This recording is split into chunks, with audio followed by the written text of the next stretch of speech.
Okay, now, hey, Jermall, I want to pronounce your last name right because I don't want to get into a fight, you know what I mean, where I know I'll lose, you know what I mean? So please tell me your last name. Charlo. Jermall Charlo is on the, so please tell me your last name. Charlo. Jermall Charlo is on the, so please tell me your last name. Charlo. Jermall Charlo is on the. All right. Here to talk about those Charlo boys. That's right. I said Charlo. Anyway, before I get to that, because I haven't been on in a while, Vasiliy Lomachenko. I don't understand people. Here's a guy that probably won 9, 10, 11, I don't know how many rounds in his last fight. Mind you, the guy, dude came off of shoulder surgery, and he doesn't need 3 tune-up fights like Keith Thurman Jr. No, he took the pre-PBC route that Manny Pacquiao took. Okay, he took that route and came back off of surgery and time off to fight a live opponent. a unification at that. And people are using the words hype job and exposed and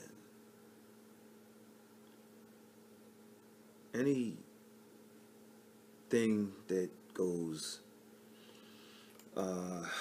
against what they're really looking at. Any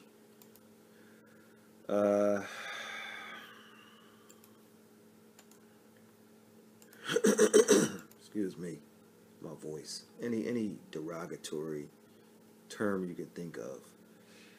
And oh,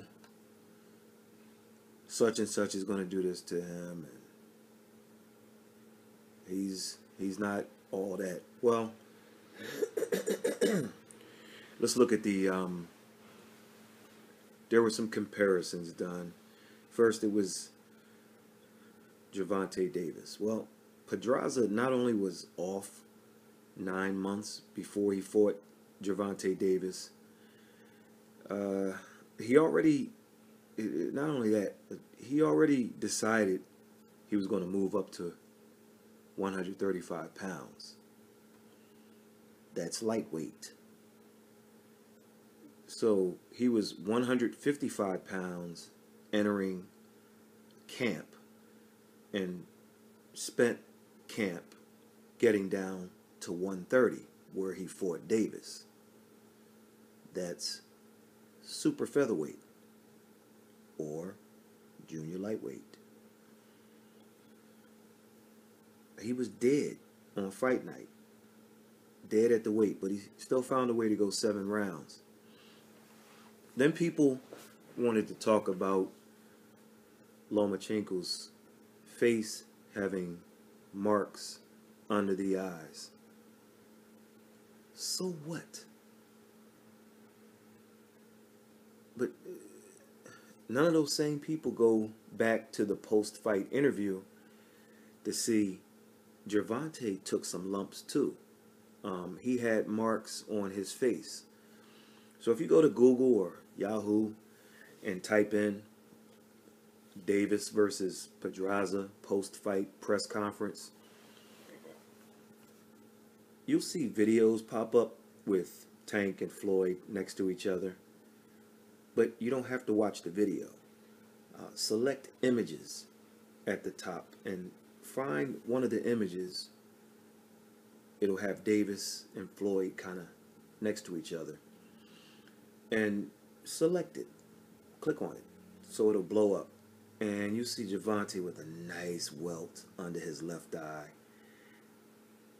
and a nice lump above his right eye. But you see, knockouts give people a little bit of amnesia, so they forget these things. But they sure remembered them after Lomachenko versus Pedraza for some reason. Anyway, I'm not sure what people want from Vasiliy. I'm at a loss. Let's move on. The Charlos. You heard Jermall say it at the beginning of this video. How do you pronounce your name? Charlo. So the Charlos missed a drug test. No problem. Slap on the wrist, fine. And the party goes on. A little while after that, Monroe Jr. fails a drug test. Now he's out. Meanwhile, a main event occurred last Saturday night with a guy who failed not one, but 2 drug tests. And what happens to him? He became the $365 million man. That tells you where this corrupt sport has come. So what if the roles were reversed and Charlo failed the drug test and Monroe Jr. missed his test? Ask yourself, will we still have a fight Saturday night?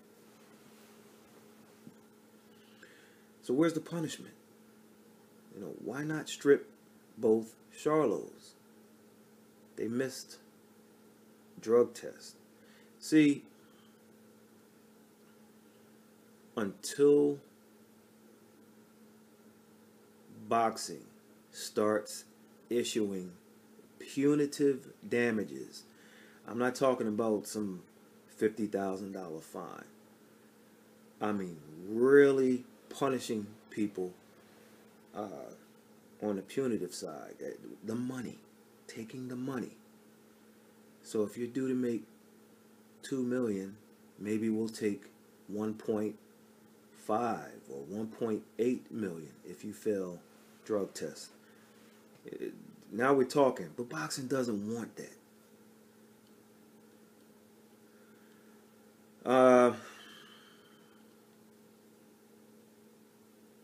So back to the Lomachenko card. Isaac Dogboe. I'm hoping this young man is not ruined. He took a beating. And it's simply the case of the corner being tougher than the boxer. That kid may have been a situation where he got ruined mentally by such a beating. Kids get ruined mentally by beatings like that, let alone what physical damage they'll have in the aftermath. Father should have pulled the plug there, and we'll see. We'll see what type of effect it has on the kid physically, mentally. We'll see. We'll see when he comes out in his next fight, if he comes out and is a little hesitant or he tries to steamroll whoever he fights. But all that rematch jazz, I wouldn't recommend it. Not now. But we really got to see. He took a beating. We got to see where this kid is. Deontay Wilder. It's been a minute, like I said. So he broke his arm 12 weeks out before the fight, right? I seem to recall seeing Deontay punch the shit out of a mascot on a Hispanic television show a few weeks before the fight. You remember that? So you broke your arm 12 weeks before the fight. Then you punched this thing. I mean, you punched it. And rumor has it that he broke, whoever's behind that mascot, he broke the guy's jaw. But you're using a broken arm 12 weeks before camp. Excuse, like, you're not going to punch that mascot. You're going to preserve that right hand for the Tyson Fury fight, right? I mean, come on, dude. You lost. Deal with it. Like, he's still coming out with stuff weeks later. It's like, bro, you look foolish. You sound worse than foolish. Back to the fights. So the Fight Journal Boxing will be in attendance this week for the Brooklyn card. In the main event, Young Maul, Jermall Charlo, 27 wins, 0 losses, 21 knockouts. He takes on a replacement opponent, Matt Korobov, 28 wins, 1 loss, 14 knockouts. Korobov has wins over Derek Edwards, Scott Simon, Brian Vera, Derek Finley, and Jose Uzcategui. Korobov's only loss was to Andy Lee, who he was going toe-to-toe with and beating to the punch. And then you can argue that after 5 rounds, Korobov was up 50-45, or 5 rounds to nothing. And as they exchanged punches and Korobov moved out, Lee clipped him with like this short right hook and wobbled him. And I'll leave the clip below. And then Lee followed up with like 20 unanswered punches, and Kenny Bayless jumped in. Korobov seemed to be just helpless. He didn't understand. Look, you got to grab this guy. Tackle him if you have to. Hold. If a point's going to be deducted, fine. But you're in trouble. And he just didn't have the wherewithal to defend himself. And so it got stopped. Now, Lee is a southpaw, a lefty. But the opposite happened when Korobov fought Uzcategui. And if you, Uzcategui is that guy who got sucker punched by Andre Durrell's uncle and then had the rematch, and he knocked Durrell out. Really knocked Durrell out both times, but he got disqualified for the fight, the first fight. But I didn't see a reason to disqualify him. Anyway, so the opposite happened when Korobov fought Uzcategui. As with Lee, Korobov jumped out to a big lead. But in this case, he dropped Uzcategui. And Uzcategui is an orthodox fighter, like Charlo. And in the fight, Korobov, who's a lefty, landed that Pacquiao slide left hand on Jose a few times. And then he started standing in there and following up with the right hand or the right hook as a combination. So you're throwing your jab, left hand, right hook. And he dropped Jose twice with the right hook in that fight. One time, very hard.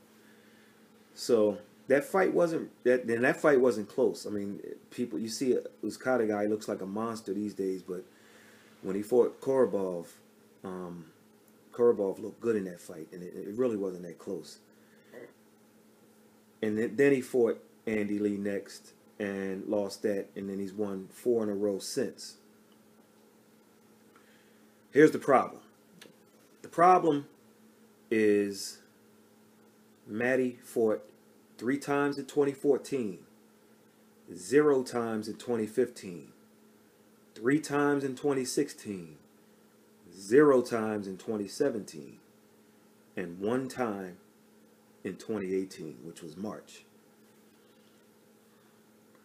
Young Maul, he has wins over Julian Williams, Austin Trout, and a past his prime Canine Bundridge, who was 42 years old when they fought for Bundridge's IBF World Super Welterweight or Junior Middleweight title.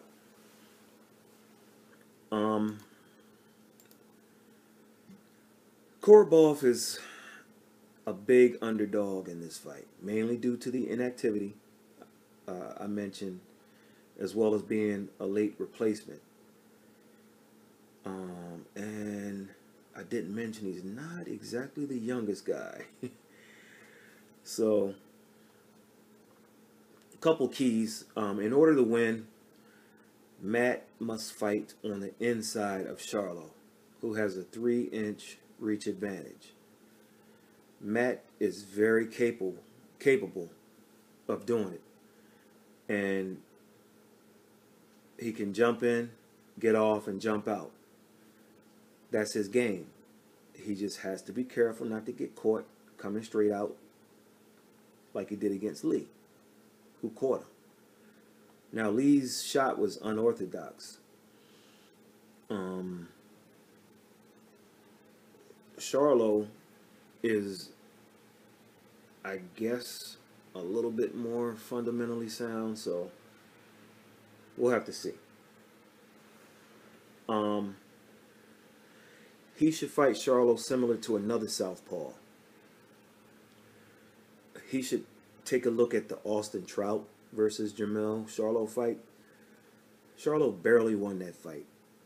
I don't care what the judges say, what Charlo fans say. He beat Austin Trout by 1 round on one of the cards. And I think that card was accurate.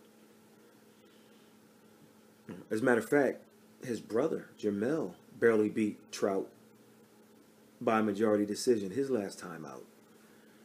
So if Matt stays low by bending a bit more than he ordinarily does, it'll be beneficial to him. He'll make Charlo miss early. He also needs to counter the Charlo jab with a quick left counter. Charlo will be there to be hit with that punch all night. Believe that. The counter left after Charlo jabs. Watch for it. Trust me, if Matt is on Saturday night, he'll throw it. If he's on, he's going to throw it. And if he throws it, he'll land it. Just don't know what Matt's going to show up. I mean, last minute replacement, inactive, we'll see. That Pacquiao slide left hand he throws, that'll work at times. And if he leads from the bottom up, I think he can score. Like jab to the body, left to the body, and up top with the hook, and then get out. That combination works if it's thrown quickly enough. It will work against Young Maul. Watch to see if he uses that combination, okay? Jab to the body. And when I say jab, it's like the right hand, okay? So jab to the body, left to the body, up top with the hook, and then get out. So it's right jab to the body, left jab to the body, and then up top with a right hook, and then get out of there. That combination will work. Watch to see if he uses it. Another combo that is going to work is a strong left to the ribs, and as Charlo reacts, or Charlo, you come over the top with a right to his head, a hard right though. He can also feint forward the left. So you're feint forwarding the left and then score the right over top. It's there. Reminding you, the left is his power hand, so it's his it's not his lead hand. But if he feints as if he's throwing a lead left and throw that right over the top, I'm telling you, it's going to be there. Charlo needs to find openings and use his reach to keep Korobov on the outside. Korobov has the tendency to want to mix it up when he gets hit, and that's exactly what Young Maul wants. So if Korobov is on his game, he can give Charlo a good fight as we move to the middle rounds. Keep in mind, Young Maul was training for a slick mover who works the entire ring. But now he's fighting a guy who's going to come right at him, try to get inside.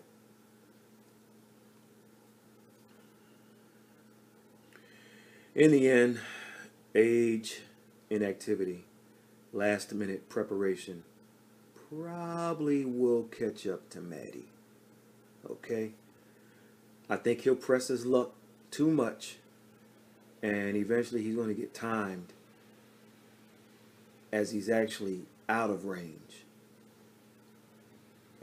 Now, what's going to happen is a frustrated Charlo is going to resort to his athleticism, and he's going to catch Korobov before he gets his second wind.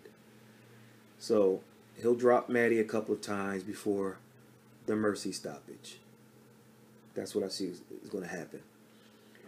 And then afterwards, Charlo will say Korobov is a world-class fighter, but that it's tough to fight a guy on short notice.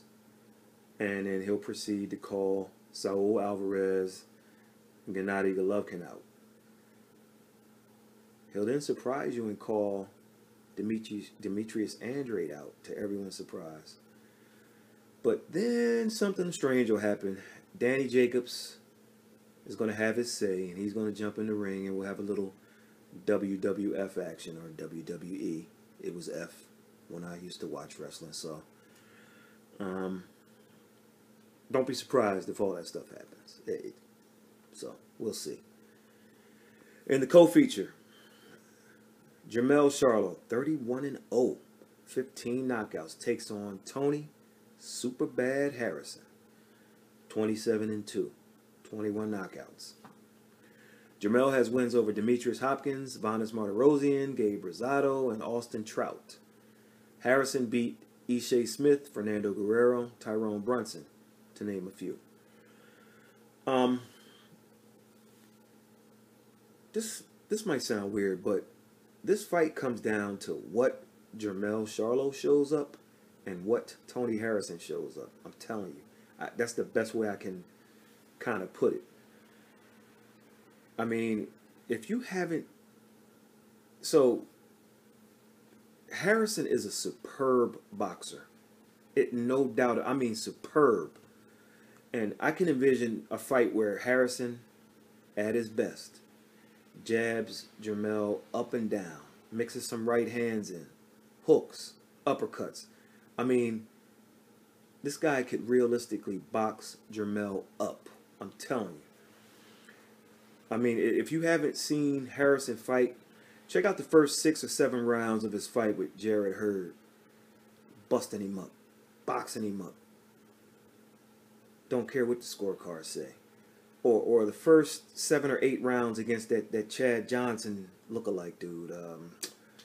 Willie Monroe. Wow, it's not Willie Monroe. Why do I keep wanting to say Willie Monroe? Willie Hudson. Willie Nelson, the gambler. You got to know when to hold.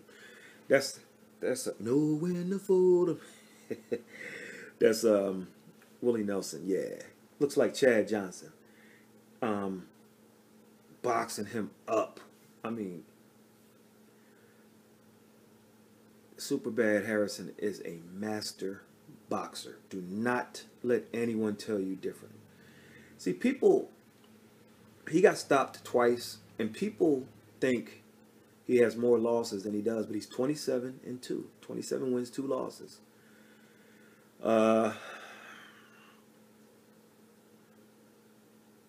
Here's what he has to do. Harrison can get a double right hand off and pivot when Charlo moves out of position and throw the left. I think there are opportunities to the body and head, and I think Harrison can exploit. I think he can exploit.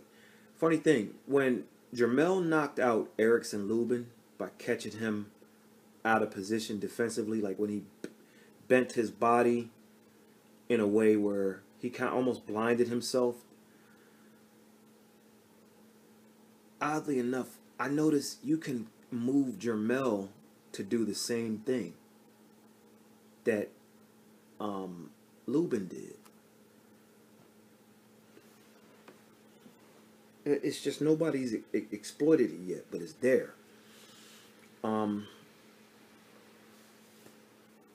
Charlo did some great defensive things against Gabriel Rosado a few years ago. I mean, he surprised me because I thought Gabe was live in that fight, and when I saw some of the defensive work Charlo did, I'm like, man, call me wrong, but I've seen a regression from him defensively since then. Austin Trout made Charlo look foolish in their fight. Tom Caruzone, that's Carusone, scored it wide. Something like 118, 110 or something like that. He needs to be watched. That's on our watch list, okay? Tom Caruzone. From the same neck of the woods as our boy. You know who I'm talking about. Don Trella. Coming to your area. Causing mass hysteria. Don Trella. So for Charlo, he needs to slip and parry shots as Harrison comes in, or as he comes in, I should say. And if he keeps the pressure, 2 things can happen. Harrison throws more volume, which could lead to Harrison to fade as he's done in the past. Also, Harrison will give more movement, which again takes him out of his comfort zone and makes him use more energy, which in turn will cause him to fade. One problem with Jermell is, as of late, he seems to think he's his brother, the knockout guy. If he does in this fight, advantage Harrison. If Jermell comes out like that, I promise you, he's going to get clipped and he will get hurt. Mark my words. He has to come at Harrison at an educated pace with the pressure. If he sits back and boxes, he gets outboxed. I'm telling you. If he tries to attack like Big Brother, you got the Fight Journal guarantee. Harrison hurts Charlo. If Charlo comes at him like he's Big Brother.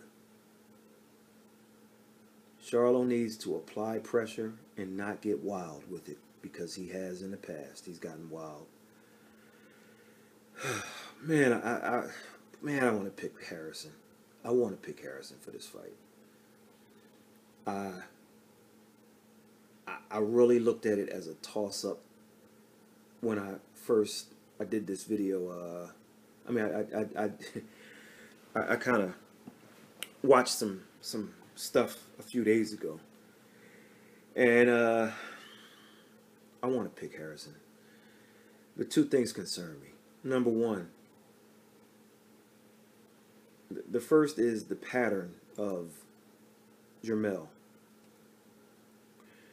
He'll fight well for like 2 fights, then have a shaky showing, then he'll be good again, and then shaky. Well, his last fight was shaky, very shaky. Meaning, if the pattern holds true, then Jermell will be on for this fight.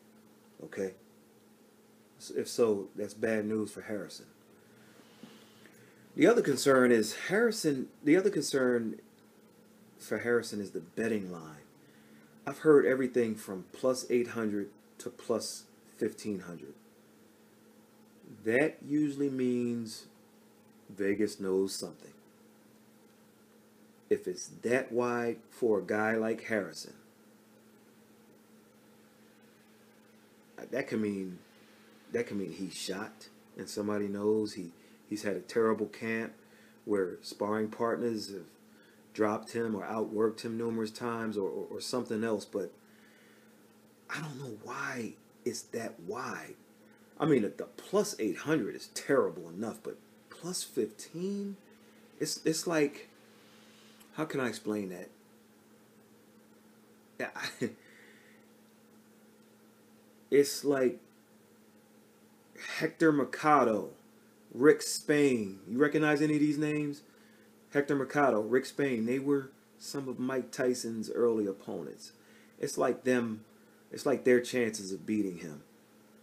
They're like, man. So that concerns me. I'll go against Vegas here, though. I think there's a real shot Harrison can hurt Charlo early in this fight. If he does, he better finish him. I want to pick Harrison in this fight. I think he'll have some great moments here, including hurting Charlo. However, I think Charlo will recover and decision him or get him late. But don't get it wrong. My gut told me Harrison is coming to party in this one. At least it did a few days ago. But these wide odds scare me. Somebody knows something. I think insiders know something I don't. Nevertheless, I thought we'd see the best Tony Harrison possible for this fight. If so, it's going to be a good fight. I think Tony is live in this one, despite those odds. Don't make me a liar, Tony.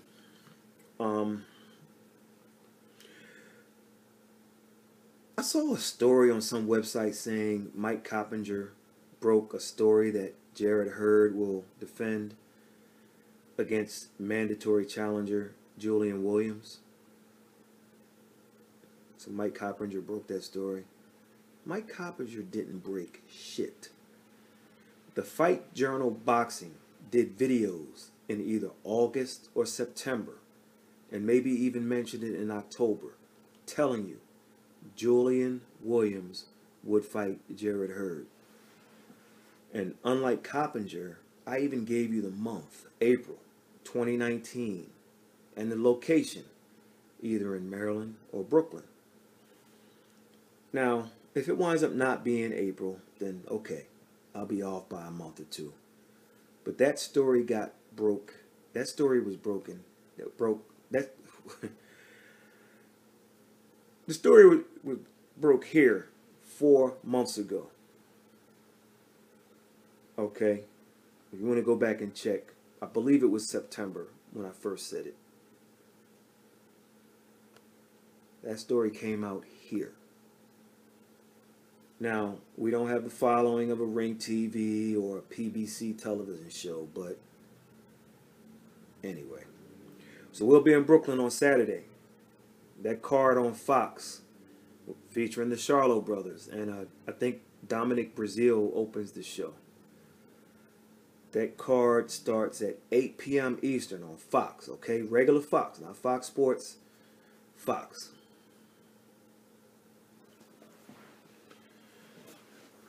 Also fighting Saturday on Showtime at 5 p.m.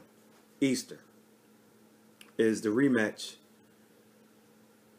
between a fantastic fight that happened in 2016. And I'm not sure they can match that fight. But Derek Chisora takes on Dillian White. If you remember, for those who saw that fight, action-packed, White won the first fight by majority decision. So make sure you check that one out, 5 o'clock p.m. Eastern on Showtime. And then 8 o'clock p.m. Eastern on Fox. Also Saturday night on ESPN Plus. You better sign up for these apps. Undefeated IBF World Featherweight Champion Josh Warrington, 27-0, defends against the Jackal, Carl Frampton. I like Frampton to solve the puzzle here and hand Josh his first loss.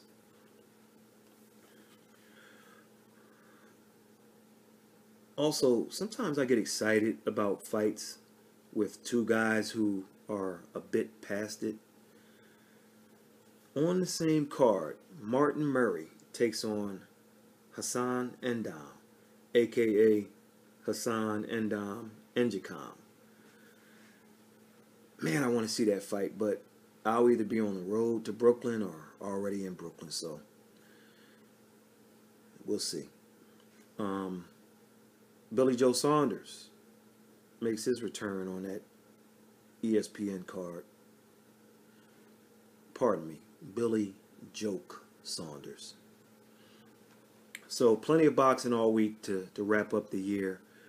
Lastly, on Monday, December 31st, a Superfly main event features a great fighter. I know people don't pay attention to the lighter weights, but Donnie Nietes, who is a very old man at the weight class. He takes on number 3 ranked Kazuto Ioka for the vacant WBO World Superfly title. I'm going to try to find that one on the old Fire Stick. But if you've never seen Nietes fight, try to catch it. Or better yet, because I don't know what he has left, you can look up his older fights on YouTube and see what this man is made of. Very good fighter. Avoided by some of the other super flyweights. So now that he's an old man, if he wins that world title, maybe somebody will fight him. All right, we'll catch you later.